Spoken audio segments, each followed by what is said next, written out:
friends, welcome to பாக்கியம் creational channel. உங்களை அன்போடு வரவேற்கிறது. இன்னைக்கு நம்ம சேனல்ல என்ன வீடியோ போட போறோம்னா புடவைக்கு ஃபால்ஸ் வச்சு தைக்க போறோம். இது என்னோட புடவை தான். இந்த ரெண்டு ஃபால்ஸ் வந்து நான் வச்சிருக்கேன். ஏன்னா கொலுசு மாட்டி மாட்டி இழுக்குது.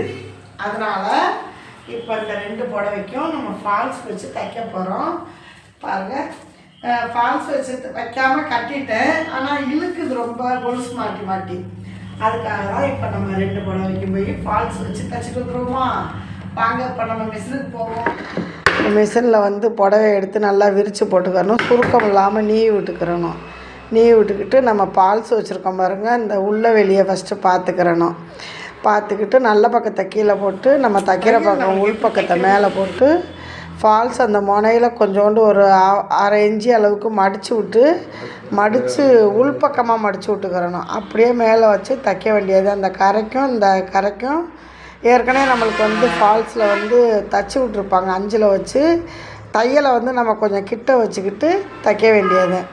அது மாதிரி தைச்சோம்னா ரொம்பவே நல்லாயிருக்கும். இப்போ நான் அது மாதிரி தான் தைக்கிறேன். ஏன்னா புடவை வந்து நம்மளுக்கு கட்டி நடக்கும்போது சில நேரத்தில் இப்போ பால் அந்த இதெல்லாம் எடுபட்டுக்கிறது, ஜருகையெல்லாம் கோர்த்து வாங்கி எடுபட்டுக்கிறது. இப்போ லாஸ்ட்டு அந்த எண்டுக்கு வந்தாச்சு. அப்படியே ஒரு டாக்கா அடித்து அதுலேயும் ஒரு அரை இன்ச்சு அளவுக்கு உள்பக்கமாக மடித்து விட்டுக்கிறணும்.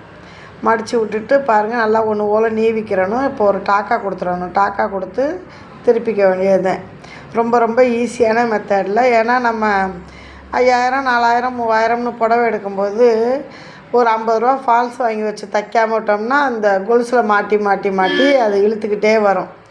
இது மாதிரி நீங்கள் ஃபால்ஸ் வச்சு தைக்கணும் அப்படின்னா நம்ம சேனல் பார்த்து கற்றுக்கோங்க. ரொம்பவே ஈஸியாக இருக்கும். ரெண்டாவது, ஃபால்ஸ் வந்து அளவுக்காக வைக்கிறதில்ல. நம்ம புடவையில் வந்து அந்த ஜருகை எடுபடாமல் வரணும். இப்போ நான் ரெண்டாவதும் தைச்சிட்டேன். அந்த கார்னரில் திருப்பி விட்டு தைக்கிறேன் பாருங்கள். இது மாதிரி நீங்கள் தைச்சிக்கிட்டிங்கன்னா, இலையாடி தைச்சிட்டிங்கன்னா சூப்பராக இருக்கும். நம்மளுக்கு புடவை கட்டுறதுக்கும் நல்லாயிருக்கும். இப்போ நான் தைச்சிட்டேன். ஓகே ஃப்ரெண்ட்ஸ், நம்ம வீடியோவை ஃபுல் வீடியோவாக பாருங்கள். பார்த்துட்டு வீடியோஸ் பிடிச்சிருந்தா தொடர்ந்து நம்ம சேனலுக்கு சப்போர்ட் பண்ணுங்கள். உங்களுடைய ஆதரவுகளையும் கொடுங்க. பாருங்கள், புடவையிலே குஞ்சம் இருக்கா, கட்டுறதுக்கு ரொம்பவே அழகாக இருக்கும்.